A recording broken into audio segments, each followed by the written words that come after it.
Chapter 991 Public Display of Affection.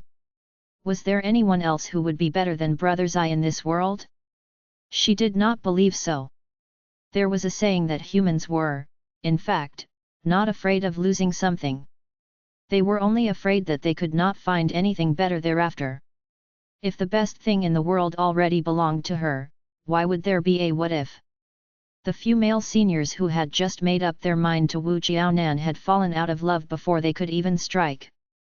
Before they could experience the first feelings of being out of love, Jiaonan had force-fed them with so much public display of affection that they almost died of choking. What an outstanding girlfriend who was so faithful to her boyfriend! In her eyes, her boyfriend was the best Prince Charming in the world.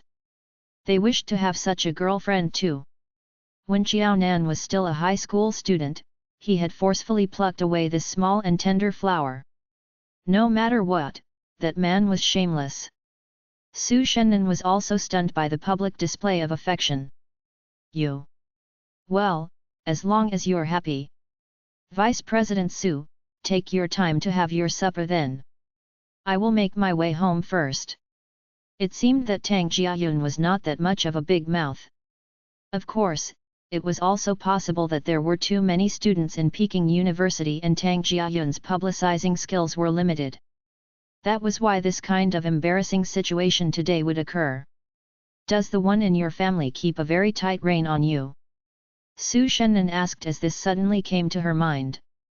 Everyone was youngsters. At this young age, Jiaonan's temperament could not be clear-minded to this extent. The only explanation was that Jiaonan's fiancé kept a very strict rein on Jiaonan. He disliked Jiaonan for being too close to other people, especially other men. Jiaonan, you have to remember. You can't pamper a man. In particular, when a man makes unreasonable requests, you have to decline him in a very serious manner. Otherwise, you will suffer a lot in the future. The outcome of a woman's good temper was that she would spoil her man rotten. He would become as pampered as a big boss. This would downgrade the woman's status to that of a nanny. As she was aware that Su Shennan had her interests at heart, Jiaonan did not blame Su Shennan for what she said. Vice President Su, you have misunderstood. Nevertheless, it is normal for men to be a little petty and jealous. It's normal. I am not joining the celebration party because I never have the habit of having supper. I'm afraid that I will feel too full and uncomfortable. Moreover, I really feel a little tired recently. She was a new member of the New English Club. However, her responsibilities were not any less than others. Compared to most of the freshmen, Jiaonan was the busiest one. In the past, when she was in junior and senior high school, Jiaonan had not come into contact with such matters. She had not worked so hard before. This was the first time. Hence, Jiaonan's fatigue was certainly more than that of Su Shennan and the rest. All right. She could tell that Jiaonan really did not wish to go. It was also obvious that she looked tired. Su Shennan did not continue to make things difficult for Jiaonan then. Why don't I send you back first? You all can order the food first. I will come back soon. It was quite late now. Su Shennan was a little worried letting Jiaonan go home alone. No need, Vice President Su. Go ahead and have fun with them. It is quite bustling along the way to my home. It is quite safe. Her master's house wasn't located in those bad areas with complex characters. The location was too good. That was why Jiaonan did not want Su Shennan to send her home. She was afraid that she would not be able to explain thereafter. Although there were no rumors, Jiaonan could guess that some people had misunderstood that she had been staying at a place provided by Xiqing, that she was enjoying free lodging and food. Of course, the first few people who would have such a misunderstanding were the 3 former dormitory mates of Jiaonan. Jiaonan did not have any relatives or good friends in the capital. Xiqing had the Feng family as relatives and they were officials and businessmen. In the eyes of a normal person, she was the one who basked in Xiqing's glory, and in no way would Xiqing benefit from her. Okay then. Su Shennan was not overly courteous with Jiao Nan either. After knowing Jiao Nan for some time, Su Shennan knew that Jiao Nan was not the type of person who liked to put on a strong front for the sake of face. All right. When you have arrived home, remember to send me a text message. Since Jiao Nan picked up the Feng family's call in front of Su Shennan and Zhou Wengxuan, regardless of Su Shennan or Zhou Wengxuan, both requested for her contact number immediately. Okay, Vice President Su. Jiao Nan nodded. She left the school together with the members of the new English club. The others were running toward supper while Jiao Nan was heading back home. It was fated that the two batches of people were heading in the same initial direction. Su Shennan blinked in disbelief. Jiao Nan, you stay in that area. Jiao Nan felt her teeth hurt a little. Could she not admit it?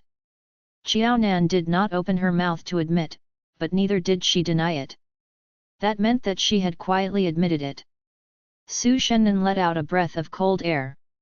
Jiao Nan, don't tell me that you are an outstanding beauty with looks, money, and background. That line of houses could any Tom, Dick, or Harry live in one of them. Not to mention Su Shennan, all of the club members were shocked. The gentle and nice junior standing before them had such a strong family background. Jiao Nan smiled wryly. Vice President Su, you are overthinking. I'm not an outstanding beauty with looks, money, and background. I'm just a poor suspender. What kind of place is the capital?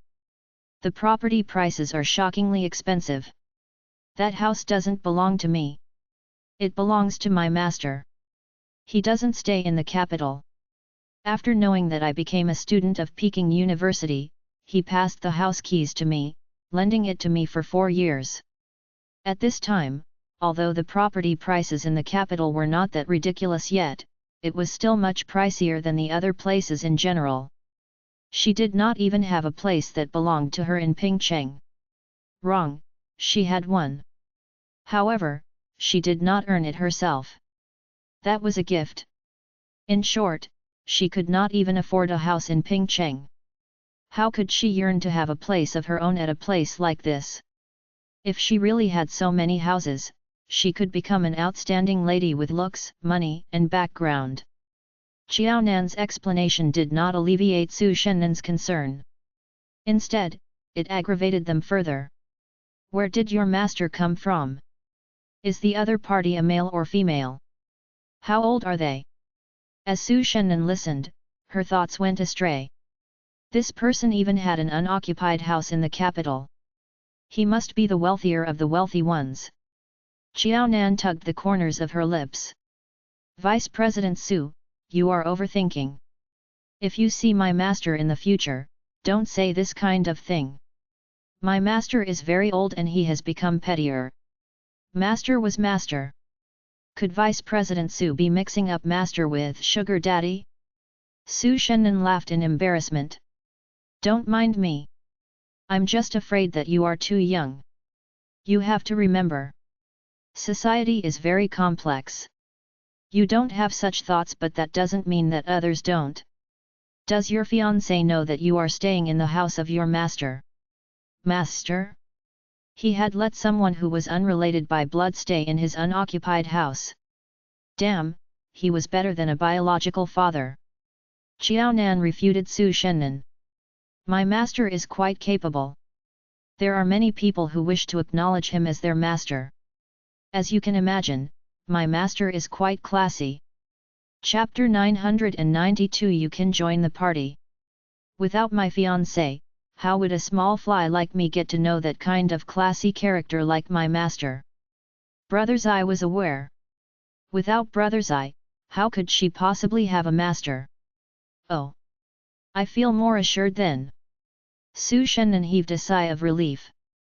She was afraid that her junior was too young and did not know that people nowadays were not as honest as they used to be.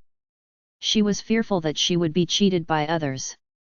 Although Su Shennan was aware that the kept woman scandal previously was completely untrue, she had to take precautions for some matters.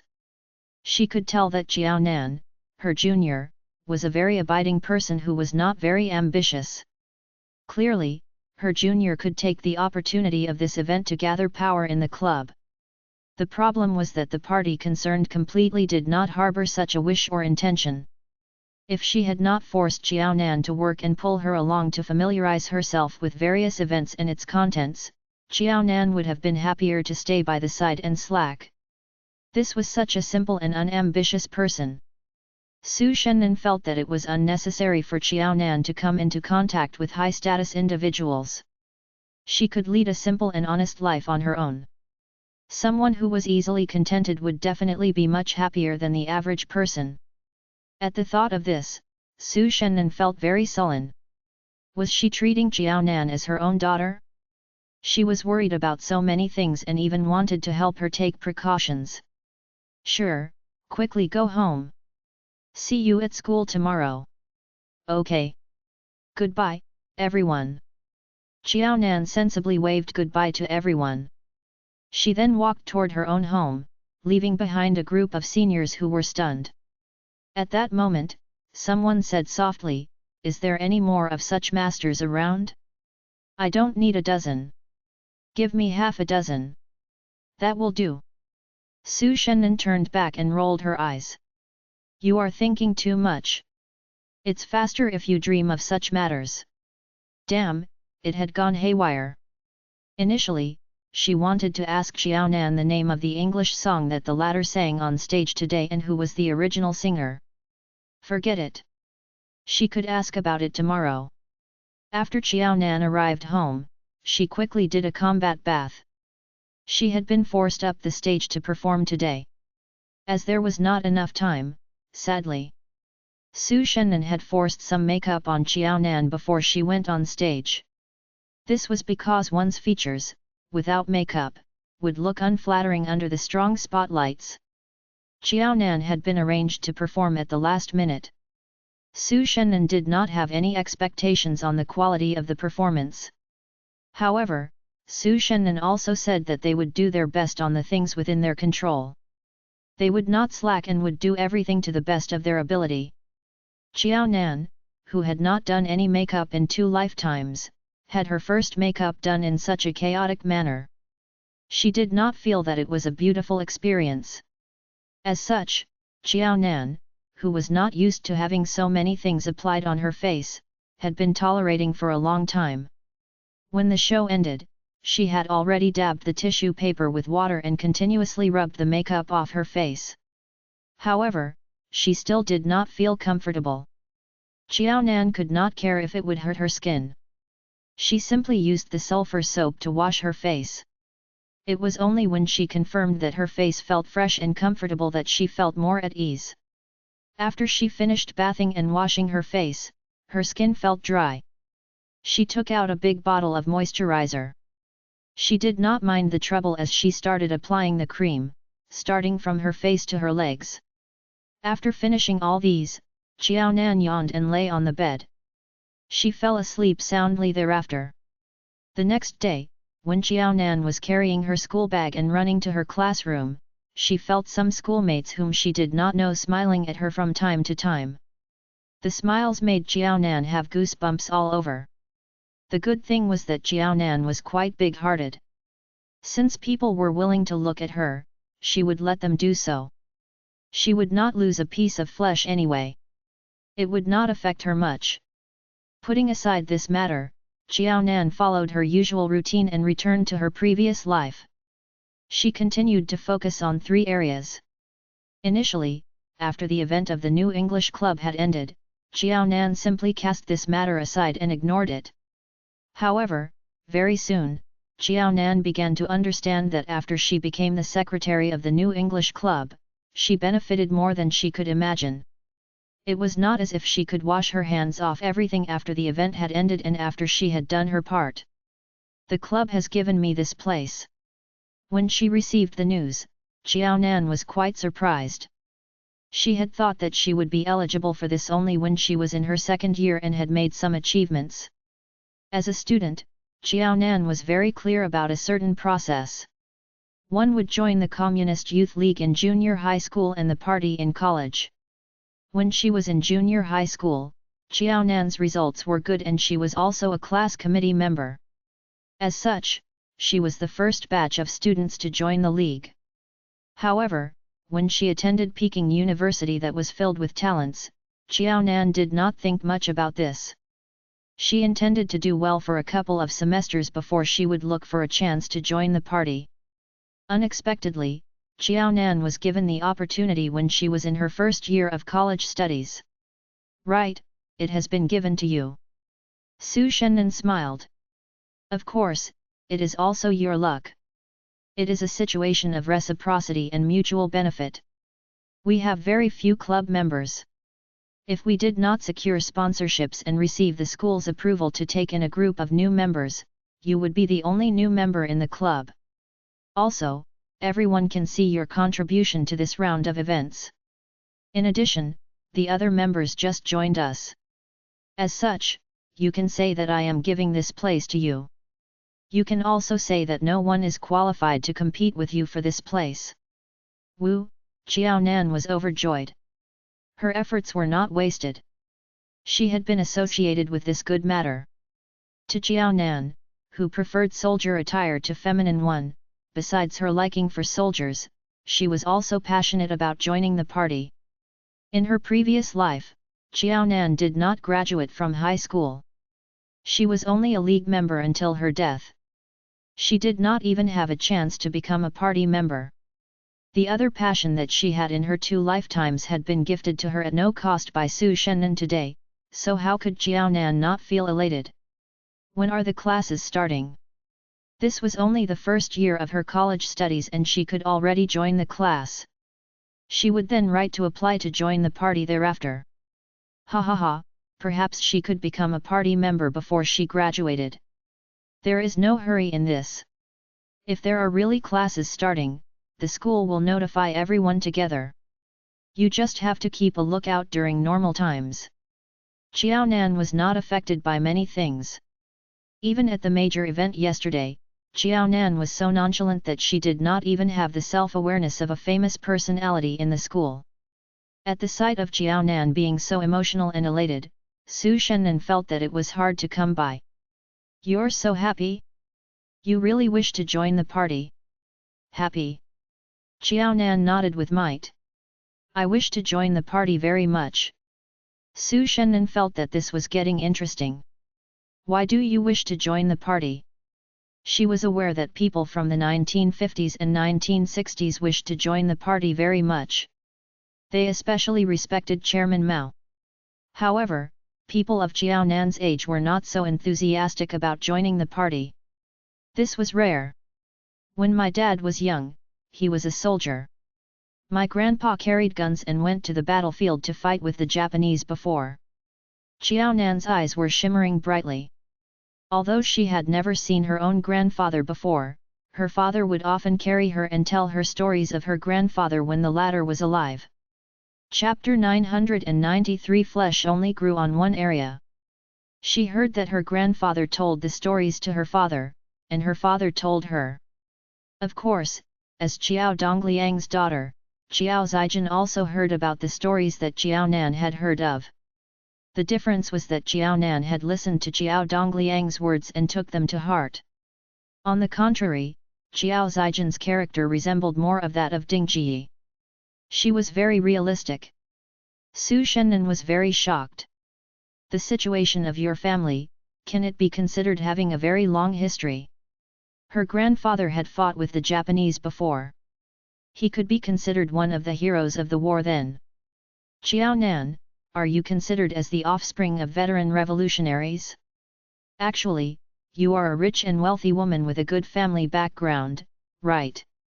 Vice President Su, you have been thinking too much. It's not that complicated. There are a lot of people from my grandfather's generation who had been to the battlefield and fought with the Japanese. Offspring of veteran revolutionaries? She was considered as one. However, there were also differences among the offspring of veteran revolutionaries. In her previous life, she was the offspring of veteran revolutionaries, and so was Brother Zai. Hence, they lived in the same quad. She then had the opportunity to become Brother Zai's neighbor. However, the relationship between the offspring of veteran revolutionaries was only as such. Sometimes, Jiaonan would think back.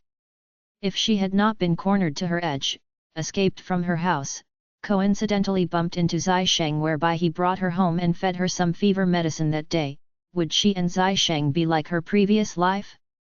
In her previous life, when she was almost 40 years old, she barely heard of Zai Sheng's news. Naturally, they did not even see each other. At the thought of this, unknowingly, Jiaonan felt guilty in her heart. Given Brother Zai's status and family background, it was impossible for him to be like her, unmarried when he was already old and still childless. In this lifetime, she made a sudden appearance. She was not only engaged with Brother Zai but also going to collect their marriage certificate next year. Would she have snatched away the happy life that originally belonged to another woman? If Brother Zai actually loved that woman more than her, the only thing was that that woman had not appeared. When that woman appeared but she and Brother Zai were already married, would Brother Zai feel that that woman was whom he truly loved? Would she then become his responsibility? Jiaonan's heart ached and she felt jealous at the thought of it. She certainly believed that Zai Sheng would not be like other scum, who would dump their wife and children and focus on chasing romance, when they discovered after getting married that their soulmate was, in fact, someone else and not their wife. The problem was that when that woman really appeared, would she be able to accept a man that did not love her and whose heart was not with her anymore? Jiaonan was never a hard-hearted woman. On the contrary, she had a very soft heart. It was not any harder than a ball of flour. At the thought that her current happiness was the result of her possibly taking away an innocent woman's happiness, she did not feel at ease no matter how she thought about it. If she had known that such a day would come, she should have been more concerned about the rest of the people of her age in the quad in her previous life. In that case, she would be able to know whom Brother Zai had married in her previous life and whether the couple's marriage life was happy, blissful. Jiaonan, what are you thinking about? I have been talking to you for so long but you don't have any reaction. Su Shennan gave Jiaonan a push. You don't seem to look well. Are you feeling unwell? Just a while ago, Jiaonan was overjoyed when she told her that she could join the party. Why was it that in the blink of an eye, that pinkish face of Jiaonan had immediately turned as white as a sheet? I'm fine. Perhaps I have been too busy. I have a weak body constitution since I was a child. I have been malnourished before when I was young. I only started to nourish my health in the recent few years. Recently, my life has been very dynamic. I've not experienced this before. I am probably a little not used to it. Jiaonan was not lying. She had been standing on one's heels because of the club events. Besides Su Shennan, Jiaonan was the other one who had been the busiest in the club. Su Shennan had 2 years of experience but Jiaonan was a complete newbie. Your health was so poor when you were young? No wonder you're so skinny. I really suspect if the typhoon will simply blow you away one day. Su Shennan had a look of concern on her face. As women, one would hope that they could be slimmer. The problem was that Jiaonan was a little too thin. Do you only have bones and no meat on your body? Jiaonan slapped away the hands that Su Shennan placed on her body and even started to move toward her breast. Vice President Su, you don't have to worry. No matter whether I have more meat or bones, it's fine as long as the one in my family likes it. After saying that, Jiaonan's face turned red. It was Brother Zai's fault for leading her astray previously. Now, she actually said something like that in front of Vice President Su. Su Shennan was first stunned, and then she laughed out loud. Right, right, right. Whether you have more bones or meat on your body, I'm not the one hugging you to sleep in the future. It'll be fine as long as the one in your family likes it. Judging from your reaction, he seems to be quite satisfied with your figure. That's right. Both of you are already engaged. Junior, would you mind telling your senior whether the two of you have done the evilest thing? Is my junior not pure anymore? Su Shennan was not blind. Xiao Nan's face was very attractive. Not to mention a man, she also liked it when she saw it. As for Xiao Nan's figure, her arms and legs were thin but they were proportionate and slender. Besides her limbs, Su Shennan could not see anywhere else. Nevertheless, the curvaceous figure before Xiao Nan's chest could not lie. Xiao Nan, I really want to ask you. What did you eat when you grow up? Clearly, your arms and legs are so slim that women are jealous, envious, and hateful of you. Why is there so much meat on the 2 lumps in front of your chest? It should be C cup or above, no. Damn, that partner of Xiao Nan would be so fortunate in the future. Xiao Nan's face turned red. Vice President Su, although yours is A cup, I won't look down on you. Xiao Nan also did not know how she grew to become like that. Clearly, when she was in junior high school, she was very skinny and shriveled. There was not much difference between her front and back. However, after she attended senior high school, she had been eating and drinking well. She was also in a good mood. She not only grew in height, but the 2 lumps on her breast became increasingly heavier as well. When she was in high school, Tang Mengran often teased Xiao Nan. Xiao Nan, we have been eating, drinking, and sleeping together every day. You eat quite a lot. Why don't I see flesh growing on other parts of your body? Why did all the flesh go to this part? The body part that Tang Mengran was referring to was Xiao Nan's chest. Ugh, Su Shennan felt like vomiting blood. As a senior, she was flat-chested. Your words deeply pierced my lungs. I won't bother with you anymore. After leaving behind these words, Su Shennan ran off, lest Xiao Nan say something else that would drive her to her grave. Chapter 994 Not owing it to anyone. Ha ha ha, at the sight of Su Shennan fleeing, Xiao Nan was pleased and smiling. Everyone had a time whereby they went rogue. As long as she was more rogue than the other party, she would not be the one running away. Of course, most of the time, this method would only work well on the members of the same gender. If you were to use it on the opposite gender, you would be playing with fire. After settling the paperwork, Xiao Nan's excited mood did not subside immediately. Vice President Su had mentioned that the first class for joining the party was most likely going to start soon. Xiao Nan pinched her thigh with all her might. It was so painful that she continuously gasped for cold air thereafter. I'm really the first of my cohort to become a party member. After confirming that it was real and not a dream, looking up at the sky, Xiao Nan laughed loudly 3 times. After she let out the steam, Xiao Nan tidied up her slightly messy hair.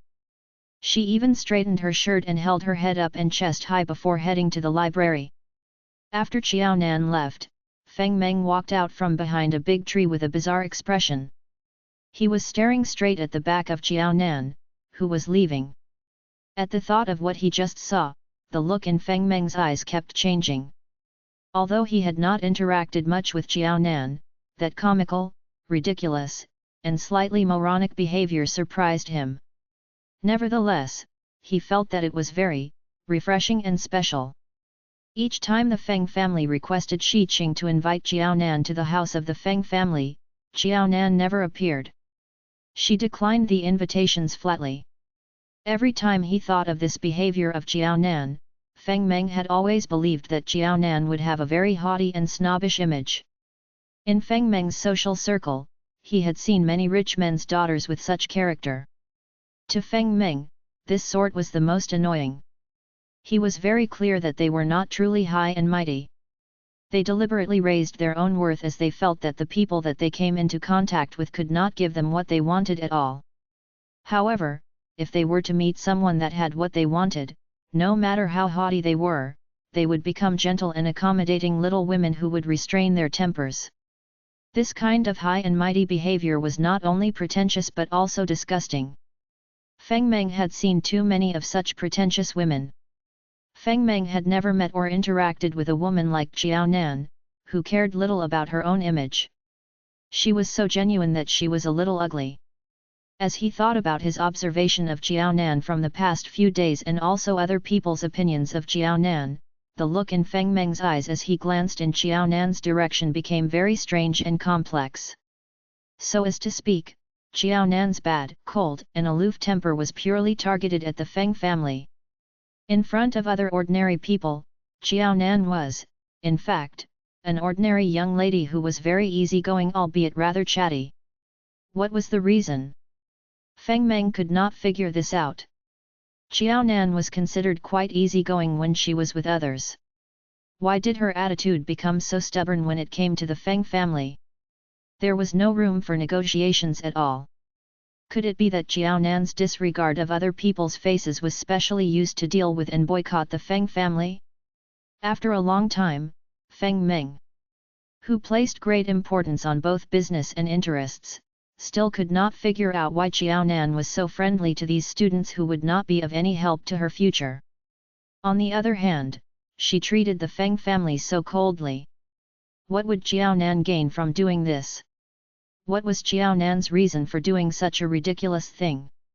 This was the first time that Feng Meng, whose brains were currently in knots, discovered that understanding a woman's thoughts was more difficult than negotiating for a major business project and earning a big sum of money. Hello. Feng Meng's cell phone rang and he picked it up. It's me. Uncle. Yes. How's your interaction with Jiaonan? Do you know where Qing Qing is? Feng Liang was looking impatiently at the files in front of him. He was pulling an extremely long face. The Zai family of 3 had left, but the impact that they had brought did not completely disappear. Feng Liang, who had already received the Zai family's warning, was in a very bad mood. The Zai family was really so protective of their calf.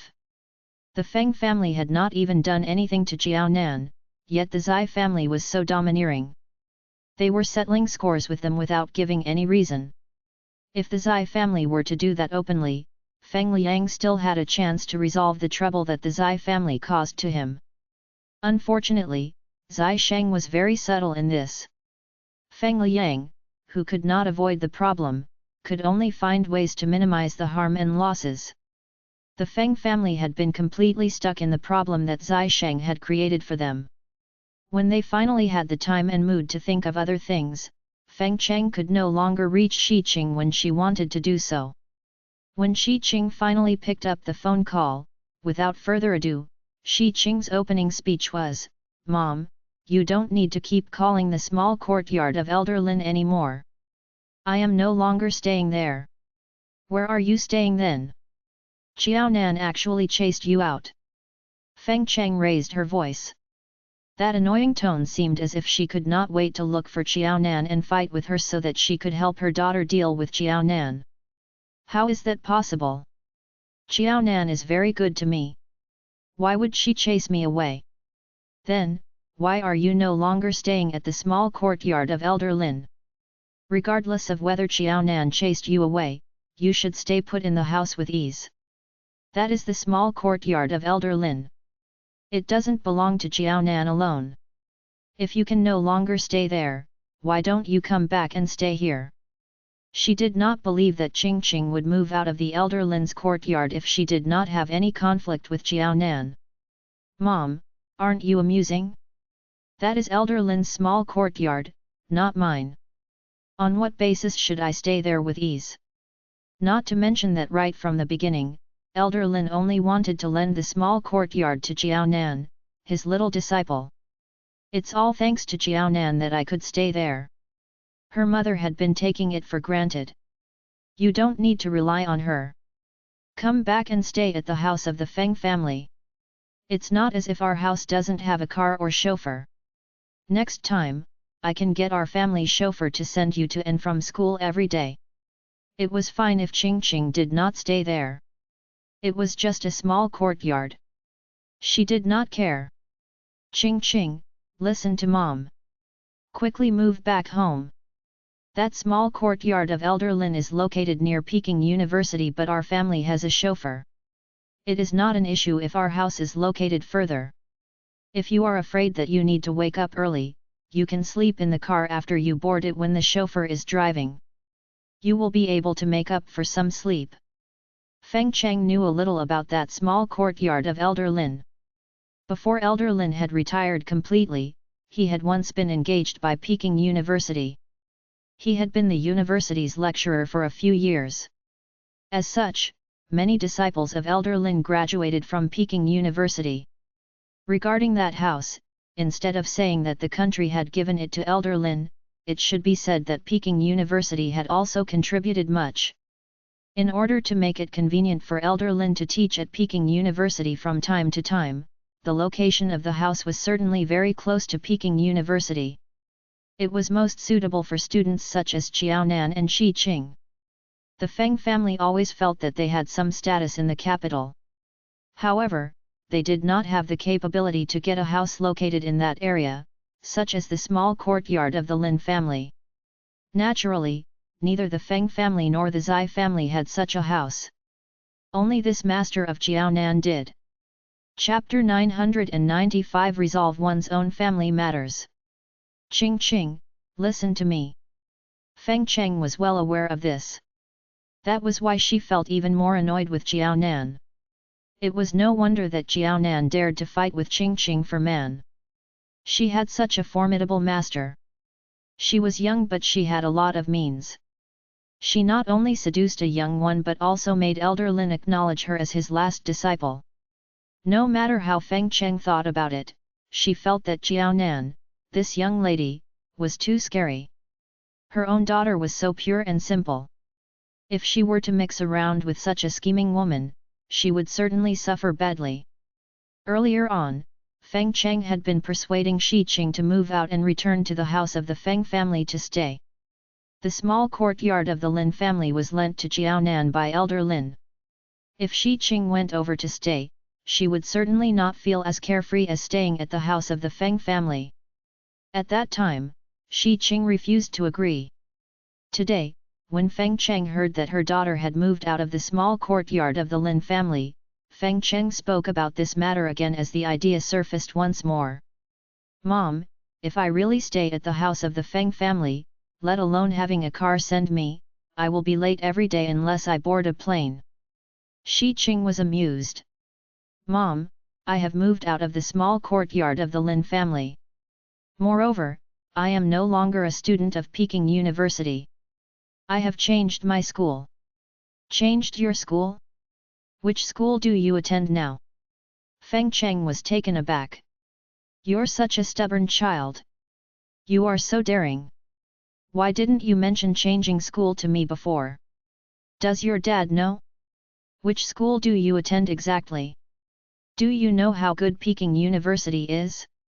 Why are you so foolish to change school? If you change your school at this point in time, no matter how good your results are, will you still be able to go to a better school? Silly child!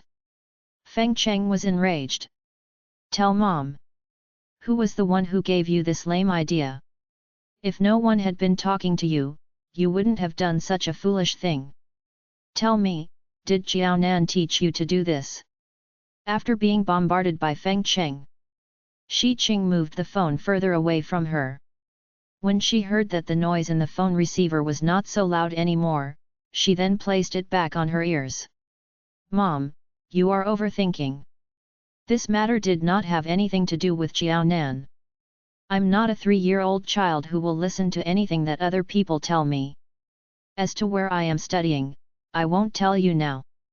I have just arrived at the school and have to settle the paperwork. Don't worry about Dad. I can settle that on my own. Mom, you have been asking me where I am studying now. I would like you to guess. Where am I studying? Would her mother understand and know her well? Did she know that she had always dreamed about being a soldier all this while? This wretched child! How will I know? Without thinking, Feng Cheng declined to answer. I don't care which school you attend now. If I had long known that you had such thoughts, would I have let you run away? Peking University was one of the top schools in China. Unless Qing Qing switched to Tsinghua University, she would be shortchanged regardless of which school she went to. She still claimed that she was not a 3-year-old child. She was truly a silly child. After being reprimanded by Feng Cheng over the phone, Shi Qing sighed in disappointment. Mom, I have already grown up. I'm an adult now. You should trust me. Alright, I just wanted to inform you about my whereabouts. This is in case you call the small courtyard of the Lin family and discover that I am not around. You would then misunderstand that Jiaonan had sold me out. Besides, I have just arrived at my new school. My studies load is heavier. After I make the call today, I most likely won't be able to contact you for a long time. Mom, please don't worry about me. I am not missing. After finishing her words, Shi Qing hung up the phone before Feng Cheng could say anything else. Due to this notification phone call of Shi Qing with neither head nor tail, Feng Cheng and the Feng family felt especially nervous. Why was Shi Qing no longer studying at Peking University without an apparent reason? To be honest, the changing of school was not something that was extremely grave. Furthermore, even if it was a very serious matter, Shi Qing had already changed to another school. The Feng family could not change this even if they wanted to do so. However, what Feng Cheng was most concerned about was that aside from Shi Qing not studying at Peking University and changing school, she also said that she would be busy with studies and would not able to contact Feng Cheng for a long time. This made Feng Cheng feel especially worried. Because of this phone call, Feng Cheng did not feel more at ease. Instead, she became more worried. She was worried that her own foolish daughter would be cheated or betrayed by others. Shi Qing had used a public phone to contact Feng Cheng. Even if Feng Cheng dialed back the number, Shi Qing would not be the one picking up the call. Hence, she could not rely on this phone number to find Shi Qing. In short, if Shi Qing did not contact Feng Cheng completely did not have a way to find her daughter. This was her only biological daughter. Regardless of how strong-tempered and muddle-headed she was, Feng Cheng cared very much about her. She was also very anxious about her. Left with no alternative, Feng Cheng could only request the Feng family to spend more time and effort to find Shi Qing's whereabouts quickly and confirm whether Shi Qing was really safe. Shi Qing left so suddenly. She did not even notify the Feng family. Although the Feng family wanted to look for Shi Qing, they did not have an avenue to do so. The Feng family was thus compelled to set their eyes on Qiaonan again. If that was not the case, Feng Meng would not have left his big company and major contract to his biological father and came to Peking University to keep a watch on Qiaonan. The Feng family was not clear about Shi Qing's whereabouts, but he did not believe that Qiaonan did not know. As long as Qiaonan contacted or met Shi Qing, they would eventually be able to find Shi Qing if Feng Meng or the Feng family was able to tail Qiaonan closely. After observing Qiaonan for 2 to 3 days, Feng Meng did not find out any news of Shi Qing from Qiaonan. On the contrary, he had seen a Qiaonan who was completely different from his impression, or rather, his perceived impression of her. The quiet Qiaonan seemed to be the common weed seen by the roadside, which did not have any sense of presence. Nevertheless, once she performed, she was like the most inconspicuous weed that quietly bloomed into a beautiful, small, and pure white flower. She even exuded a faint and alluring fragrance that was refreshing to one's mind. Feng Meng observed that he had become a little strange upon this discovery. At the very least, when he saw Qiaonan now, his despise and revulsion to her was obviously not as strong as before. At this moment, Qiaonan's situation was not important. The most important matters were which Shi Qing had transferred to and whether she was safe. Uncle, I still think that Auntie should give a call to uncle-in-law. Qing refused to tell Auntie which school she attends. I feel that uncle-in-law would know. Qing was not an extremely stubborn child. Although she had done something so willful, she must have her reasons for doing so. Uncle, it has been such a long time. What are Qing's hobbies? When she was a child, did she ever mention her ambitions? Auntie really can't recall that. Both Qing's grades and family background were good. Regardless of Qing's childhood dream, Qing could choose a university that was aligned with her dream and progress from there. Chapter 996 Under huge pressure. As long as they could clarify this, he believed that they could definitely find out which school Qing had been transferred to. Feng Liang was so furious that he smashed the teacup. Don't talk about your auntie anymore. She has been spoiled by the maternal family. After her marriage, she has also been spoiled by your uncle-in-law.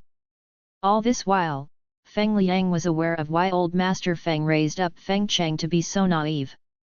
It was nonetheless because Feng Cheng would be akin to spilled water after she was married.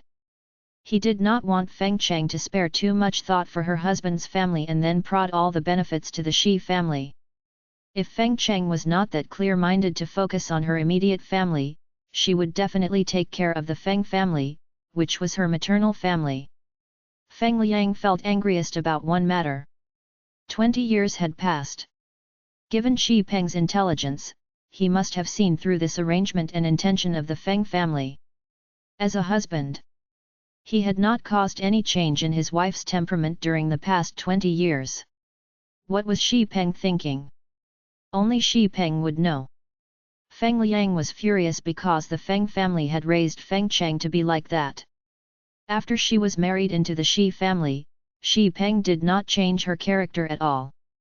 As a result, despite the fact that she could almost be a grandmother soon, Feng Cheng's character and intellect remained exactly the same as when she was a lady in her maternal home. She was of no help to the Shi family.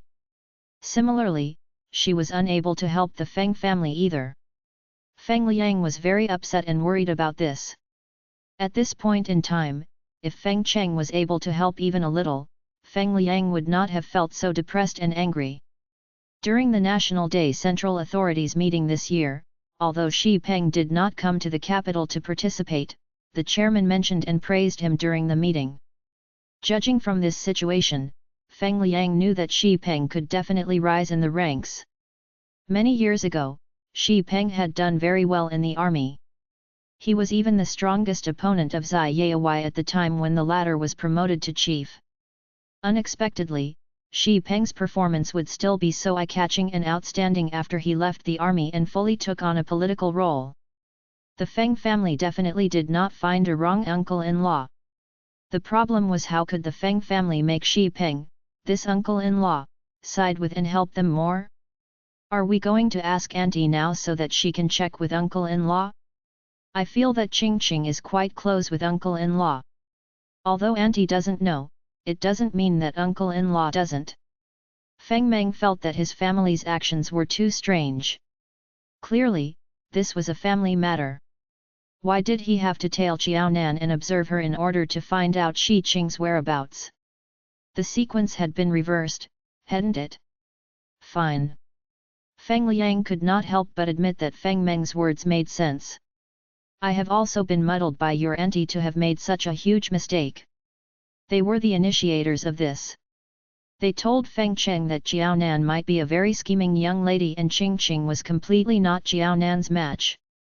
It was true that they had spoken about this too much. They caused Feng Cheng to believe them. Even they, themselves, had forgotten that they actually had not interacted much with Qiaonan. As such, they were not certain whether Qiaonan was really so evil. As Feng Cheng was muddled by the Feng family, her most immediate reaction when her daughter went missing was to blame it on Qiaonan, thinking that Qiaonan must have been the one who had hidden her daughter and wanted to harm her. Uncle, since that is the case, I shall return to the office directly. There are more projects that are under discussion recently. My dad will not be able to cope alone. Fine, go back then. If Feng Liang wished to progress further, he still had to rely on his second brother to give him financial support. Qiaonan gradually calmed down from the excitement of being the first one of her cohort to join the party. She was oblivious to what had happened. She also did not know that Feng Meng's impression of her was quietly changing. She only knew that this opportunity was hard to come by. Now, step by step and bit by bit, she had the chance to fulfill the wish of her previous life. At this time, what she needed to do most was to study well and use actions to prove her capability. Xiao Nan took out the textbooks for the college entrance examination and studied continuously. She had been immersed in the library every day. Besides being missing in action during weekends and participating in some club activities from Monday to Friday, Xiao Nan was attending classes, in the library, or on the way to the library. To those who knew her, Xiao Nan's motivation to learn was extremely pressurizing. Damn, Xiao Nan is already a famous personality in the school. Look at the way she studies. I feel so ashamed for slacking. Where is the promised happy college life? I attended a social event yesterday. I feel so guilty.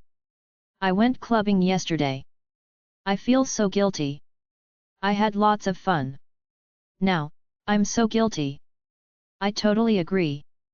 In the school, a good student that abided by the rules was always the teacher's favorite. Most importantly, after the kept woman scandal, the teachers did not know who Xiao Nan was, but the principal did. At the thought that Chief Zai's future daughter-in-law was currently a student of his school, the principal of Peking University felt quite stressed as well. It was not that he wanted to provide Xiao Nan with special treatment to curry favor with the Zai family and Chief Zai. If the principal of Peking University really did that, Xiao Nan would have long become the class committee member, student union member, or been nominated by the class to join the party. The principal did not do any of these things. There were so many teachers and students in Peking University. The principal really could not say for sure that no problems existed in the school, that everyone had a good character, proper outlook and value in life and morals, and was honest and fair in managing matters. The kept woman scandal involving Xiao Nan was untrue. It was a misunderstanding. However, no one could guarantee that this kind of problem completely did not exist in Peking University. It was probable that Xiao Nan might see one or two more of such scandals occurring again in the school. If Xiao Nan told Chief Zai about this, how would Chief Zai view Peking University in the future? Xiao Nan was supposed to be a student of the school. However, in the eyes of the principal, she was akin to a prosecutor. He was under great pressure. He could only blame it on the fact that Zai Yaowai was a very formidable figure. However, he was not based in the capital. If anything were to happen, the principal could not contact him to clear the misunderstanding even if he wanted to. It would be very difficult to do so. The principal of Peking University had considered this matter for a long time. No matter what, he would not bestow special care or favor to Xiao Nan. He disliked this kind of behavior. Naturally, the school would treat every student fairly and give them equal opportunities. Xiao Nan would thus have to depend on her own capability. Nevertheless, aside from this, the principal felt that it was not a serious problem to request the teachers to pay more attention to Xiao Nan's studies. Xiao Nan had thus received care from the top figures. True enough, the few teachers and professors who were teaching Xiao Nan paid a little more attention and care to her. Chapter 997. Something terrible had happened. Take for instance the probability of calling a different person each time to answer a question in a big class like this was quite high. Under such circumstances, the probability of calling upon Xiao Nan to answer the question was as high as 50%. Actually, everyone wanted to avoid being called upon to answer questions. But the interesting thing was, whenever Xiao Nan was called by the professors, she would get the question correct and the professors were very satisfied with her answers. Many professors felt that Xiao Nan was a good student who was very serious in classes and paid attention to the lessons. They thought that the reason why the principal thought highly of her and wanted the professors to pay more attention to her studies was that she was smart and studious. They never managed to clear up the misunderstanding. School had started for half a semester. Xiao Nan was the student that all the teachers wanted to call to answer questions. Other students also regarded her as a good classmate. After all, as long as Xiao Nan was around, there was a higher probability that she would be called to answer a question as compared to other students. It was hard to find such a good classmate in China. Xiao Nan never thought of becoming a famous star on campus. However, without her knowing, she had become fairly well known in Peking University. Xiao Nan could not help but sneeze. It was December. Xiao Nan caught a slight cold because of the drizzle yesterday.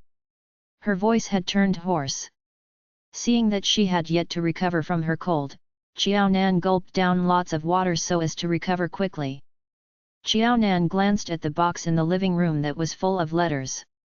She could not help but sigh. Weida is really determined. Since the start of the summer break until now, Weida had not given up sending letters to Zihua in the past half a year. Sister Zihua never met up with Weida, talked to him, or contacted him during the past 6 months. Despite being ignored by Zihua, Weida still persisted in writing her letters and sending photos to her for half a year.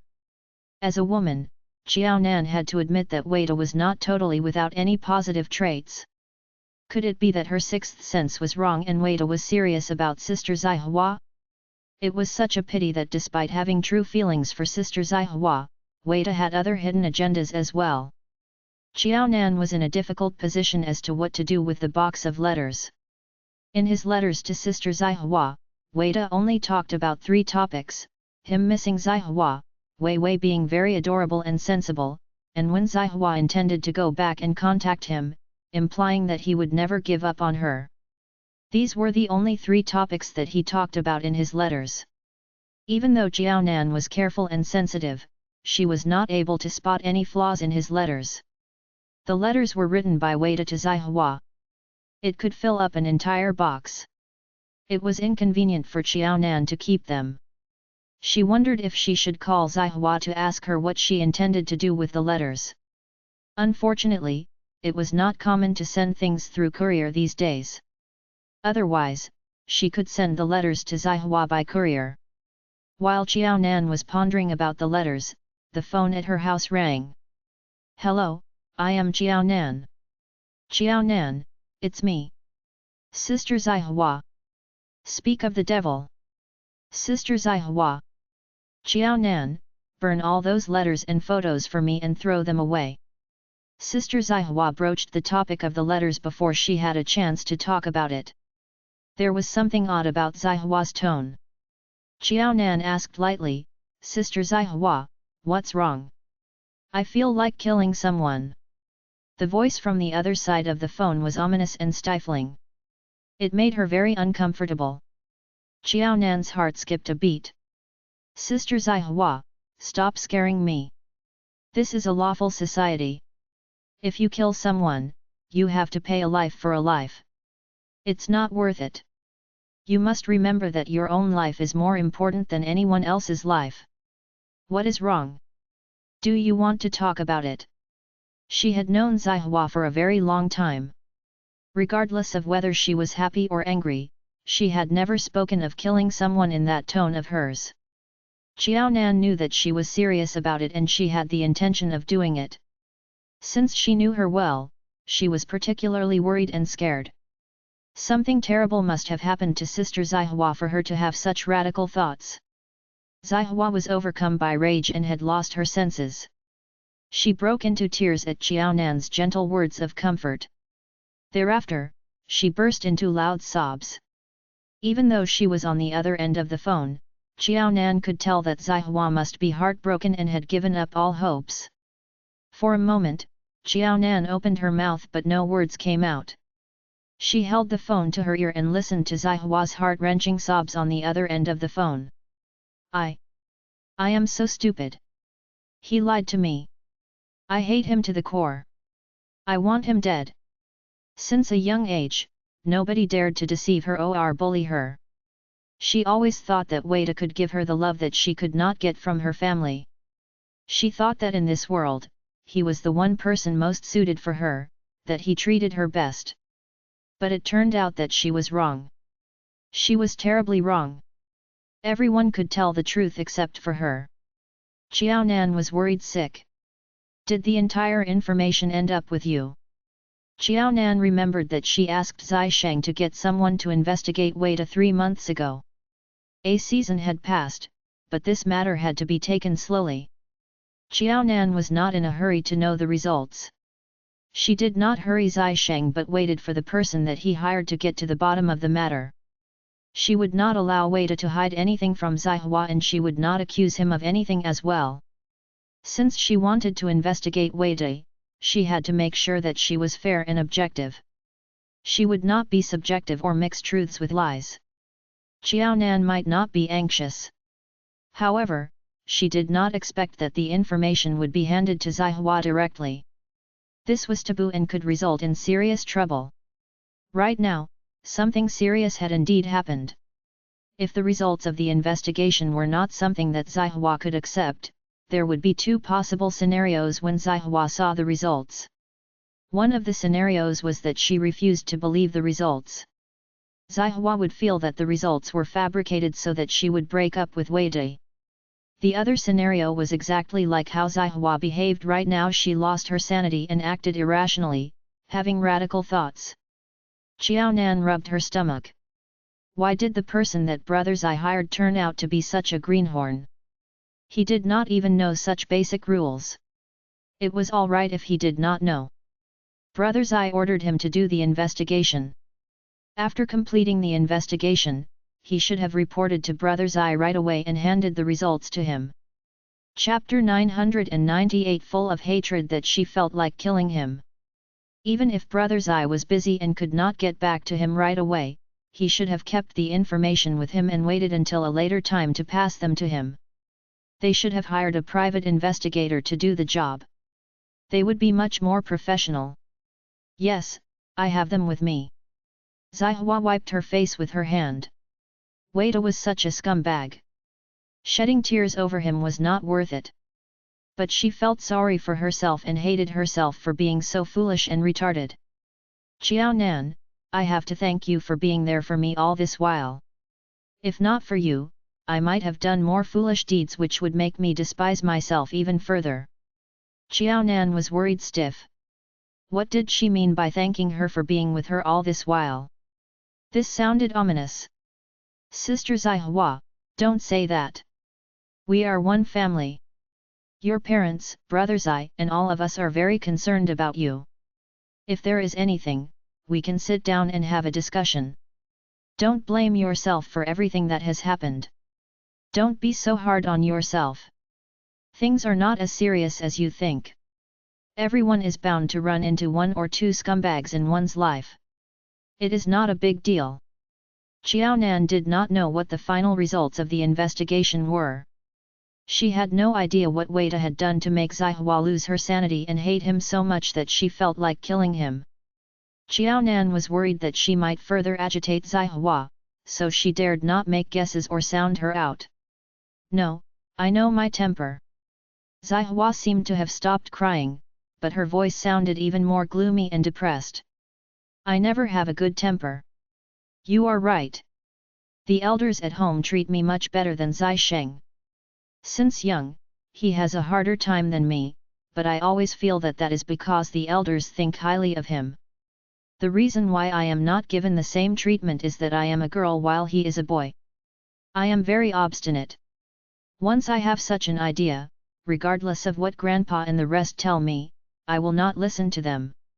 Among everyone around me, you are the only one who is objective and different from them, and that is why I will listen to what you say. If my parents keep persuading me to leave Wada, even if I really feel that there is something wrong with him, I will not leave him and I will marry him in a fit of pique. They did not care about me when I was young. Now that I have grown up, I have my own judgment and I will prove them wrong and lead a good life with Wada.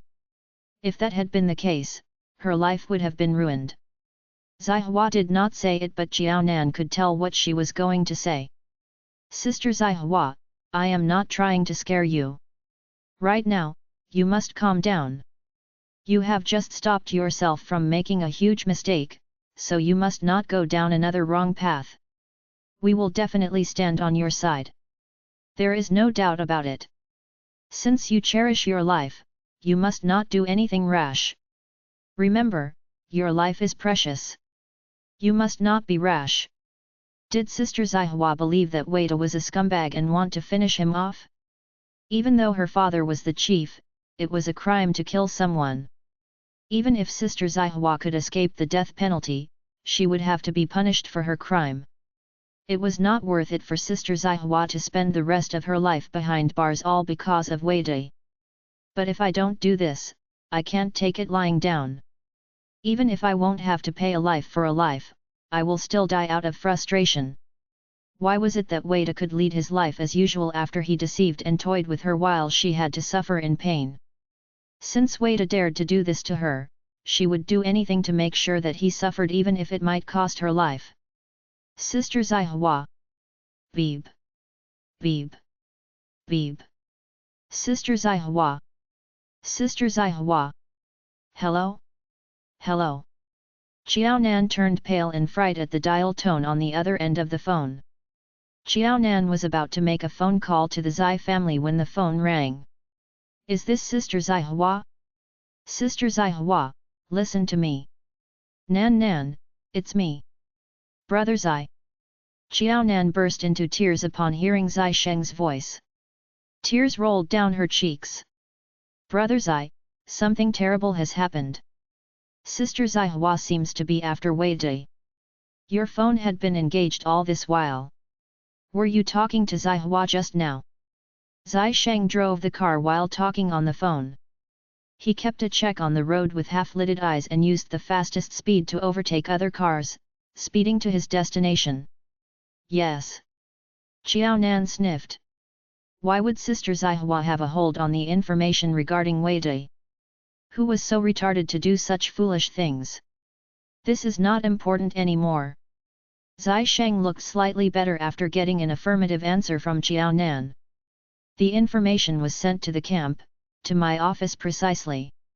The information ended up in Zihua's hand out of coincidence. She was supposed to bring it back for me.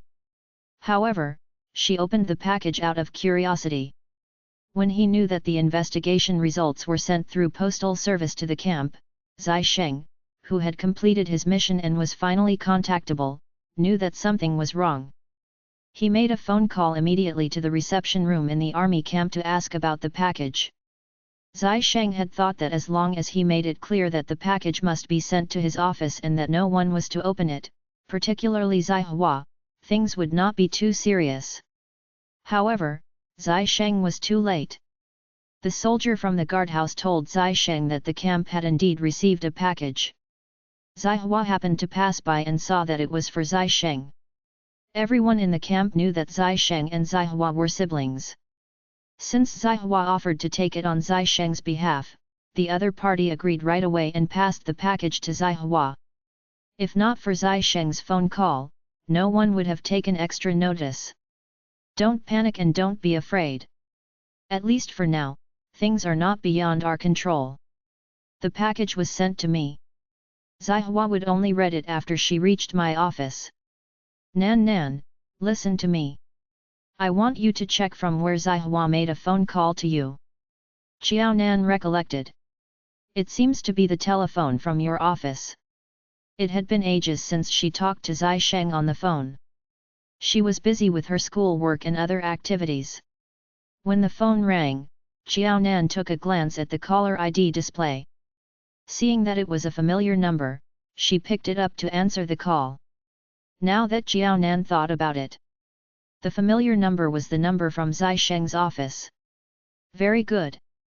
Zai Sheng could not help but heave a sigh of relief upon knowing this. Nan, you have done a good job. Don't worry. I won't let anything happen to Zihua. I will end the call. Hopefully, they could stall her for as long as possible. Chapter 999 Teacher, I want to apply for leave. Zihua was at Zai Sheng's office when she found out about Wei Dai. She also used the telephone at Zai Sheng's office to make a phone call to Qiao Nan. Since the information might be with Zihua, Zai Sheng had to think of the worst-case scenario. Zihua had read the information. He was not worried that Zihua might not believe the information. On the contrary, he was worried that she believed it and would act rashly. Zai Sheng kept calling Qiao Nan along the way, trying to contact her. With regard to Wei Dai, Zihua refused to listen to anyone except Qiao Nan. Therefore, Zai Sheng wanted to contact Qiao Nan to remind her to stall for time. In the event that Zihua contacted Qiao Nan, Xiaonan must take the opportunity to persuade Zihua. It did not matter that she did not manage to make Zihua listen to her. What was important was that Xiaonan stalled for time and talked to Zihua so that Zai Sheng could make his way back to Pingcheng as soon as possible and bring Weida to another place before Zihua got to him. That was why Zai Sheng kept trying to call Xiaonan just now. However, he could not get through. But from his judgment, Zihua was still at the camp, at least she was until she finished talking to Xiaonan. Okay. Xiaonan shivered slightly and hung up the phone. She knew that this was a race against time. They had to have the situation in control before Zihua acted rashly. After ending the phone call with Xiaonan, Zai Sheng made another call to the camp. It's me. Is Zihua still at the camp? Remember, no matter what, you must not allow Zihua to leave the camp. The soldier almost broke out in tears at Zai Sheng's phone call. In his first phone call to the camp, Zai Sheng wanted to know whether Zihua was at the camp. Everyone in the army knew that Madame Zai was unwell these few days and Zihua, the deputy battalion commander, wanted to go back home to check on her. It was such a coincidence that she chose to go back today. The soldier was dumbfounded and did not know how to answer Zai Sheng's question. The deputy battalion commander is going back to visit her mother today. The dispatch delivery car has just come back.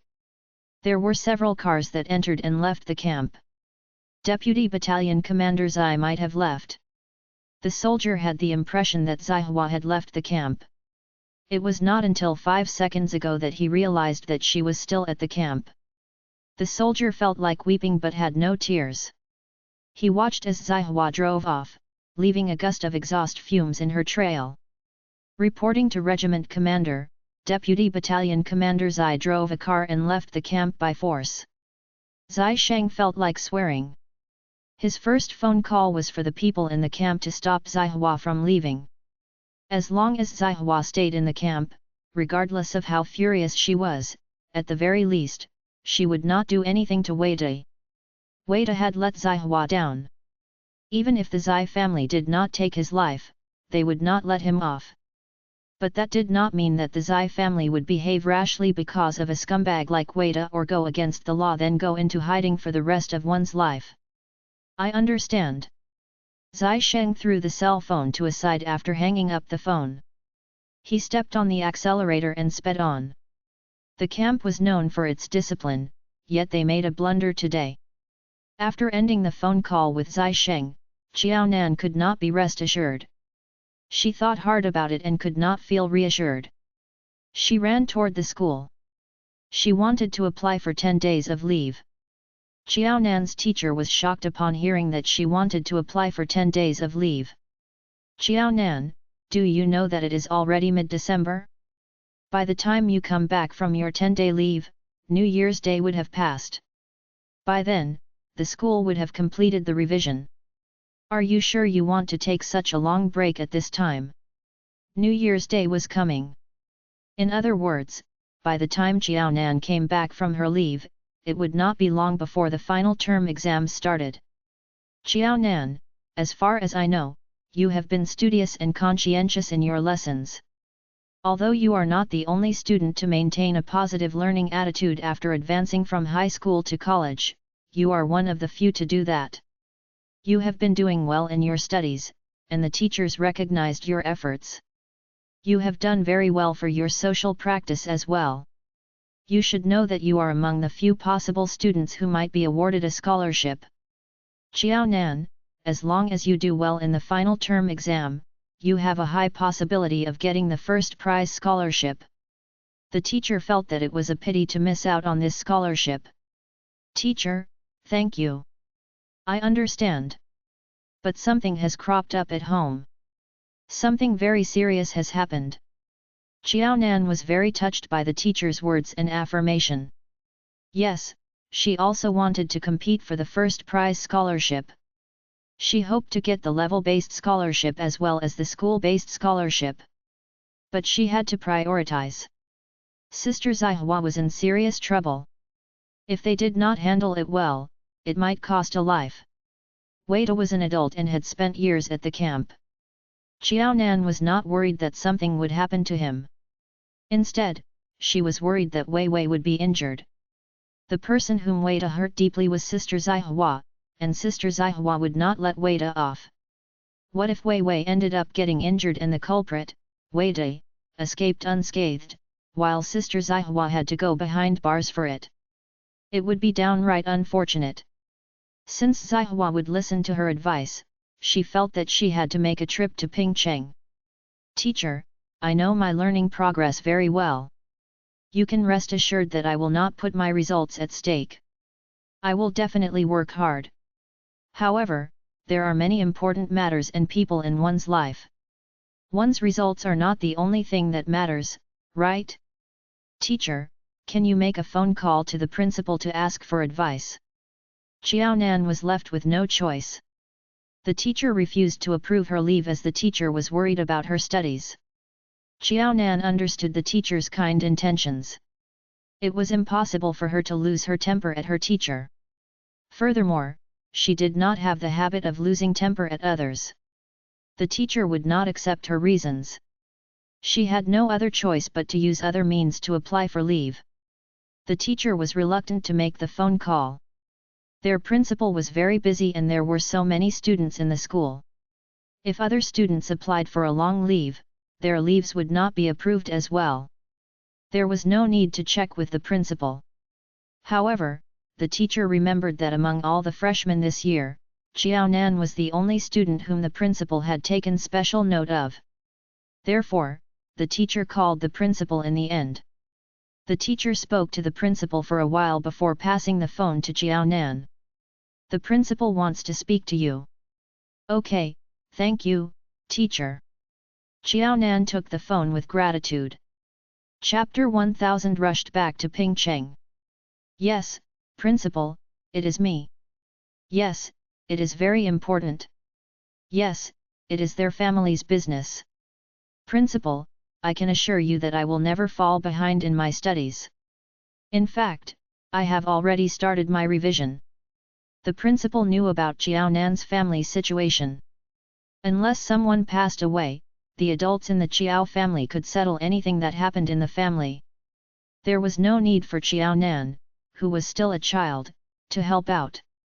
The principal thought about it and asked Xiao Nan over the phone whether it had to do with the Zai family.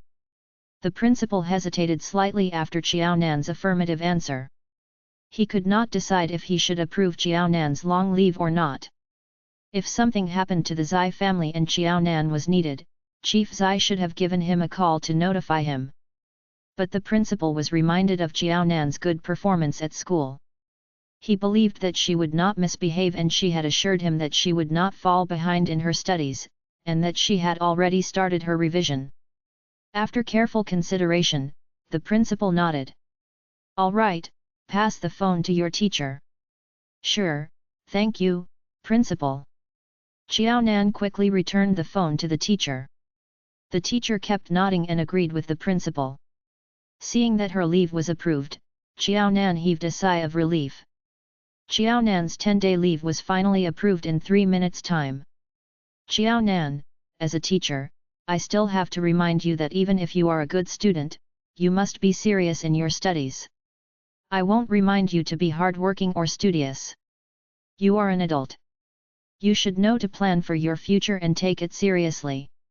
Peking University was full of talented students. There were many other good students like Xiao Nan. Studying was akin to sailing against the currents. If one did not improve, one would fall behind. Even if Xiao Nan did not fall behind, it was likely that someone would overtake her and her rankings would drop. Teacher, thank you. I will remember your words. I will definitely work hard. Xiao Nan bowed to the teacher. Xiao Nan was full of respect for teachers who were responsible and guided the students selflessly. Initially, the teacher felt quite angry. Even though the principal approved the leave personally, he was unhappy that Xiao Nan applied for a long leave just when exams were coming. Even if she had good results, it would affect her performance regardless. However, Xiao Nan had a very good attitude. The teacher could not stay angry with her for long. If Jiao Nan was arrogant and full of herself, thinking that since she had good results, it would not affect her performance to take leave. It would definitely leave a bad impression on the teacher who used to think highly of her. The teacher had seen many such cases and therefore did not like such students. One thing that the teacher felt odd was that Jiao Nan kept saying that she had important family matters to deal with. However, she refused to say what exactly it was. Now that the leave was approved, Jiao Nan did not seem the least bit happy at all. In fact, she seemed apologetic and was grateful to the teacher. The teacher could tell that Jiao Nan was sincere. "All right, didn't you say that you are in a rush? You should hurry along.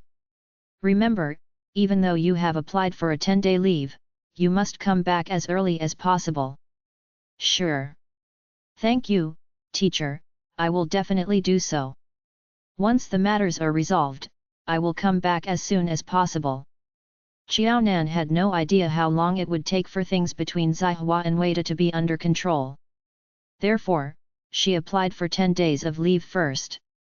If it was solved within 10 days, Jiao Nan would not waste her time at Pingcheng but rushed back to Peking University as soon as possible to prepare for her revision. This was the first major exam since she entered college. After leaving school, Jiao Nan hailed a taxi and asked the driver to send her to the airport. Jiao Nan took out her identity card and went to collect her boarding pass. "Hello, master." "Yes, I have already collected the plane ticket." Jiao Nan panted while she checked the time. "I have to go through the security check now. The plane will take off in 20 minutes. Don't worry. The queue is quite short. I will make it in time. I won't miss the flight." If she wanted to reach Pingcheng as soon as possible, her only option was to take the plane. As a poor student, Jiao Nan might have thought of taking the plane, but she did not have the money. At this time, the only person she could think of was her master, Lin Yuankong. Lin Yuankong did not have any children, but he had many disciples. Jiao Nan was his favorite and smartest disciple. However, among all his disciples, she was the only one who did not like to trouble him as she had very high self-esteem. No one in the world would like others to take their help for granted. Jiao Nan had no wish to trouble Lin Yuankong, but she was grateful that he took great care of her. Lin Yuankong knew Jiao Nan's intentions and he doted on her even more. Since Jiao Nan rarely asked him for help, there was no way that he would refuse to help her. It was an easy feat for him to get a plane ticket for her. Besides, Jiao Nan went back to Pingcheng because of the Zai family. Lin Yuankong was on close terms with the Zai family. It was because of the Zai family that Lin Yuankong was willing to talk to Jiao Nan and test her ability when Zai Sheng brought her with him to Lin Yuankang's house back then. Taking the plane was indeed the fastest route. One would need to take more than 10 hours to reach Pingcheng by train, but it would only take 3 to 4 hours by plane. Once Jiao Nan reached Pingcheng, she switched on her phone to make a call back home, telling Jiao Dongliang that she was back at Pingcheng. However, the phone rang for a long while and nobody answered the call. Jiao Nan had no other choice but to call Zai Sheng. "Hello, brother Zai. I am in Pingcheng. Where are you? I will take a taxi to go there. I am at home. You can come over right away." Zai Sheng sounded different and it was very noisy on the other end of the phone. "Okay, I will be there shortly." After confirming the location, Jiao Nan took a taxi and arrived at the Zai family's residence. Jiao Nan felt upset that there was a huge crowd outside the Zai family's residence. "Nan Nan, you are back. Old Jiao, Nan Nan is back." After all, Jiao Nan lived in the quad for more than 10 years. She only left to stay elsewhere for 2 to 3 years. Furthermore, Jiao Nan and Zai Sheng held their engagement ceremony in the quad. Apart from Zai Sheng, she was the most capable child in the quad. Everyone knew her. "Nan Nan, you are back." Initially, Jiao Dongliang thought that he had heard it wrongly. Nan Nan was studying in the capital. How could she be in the quad right now? Xiao Dongliang was surprised and happy upon seeing his daughter standing at the doorway. Why did you come back at this time? Forget it. It's good that you are back. There is no harm for you to know about this. Xiao Dongliang did not expect that such things would happen to the Zai family. At the same time, he was amazed by his daughter's ability.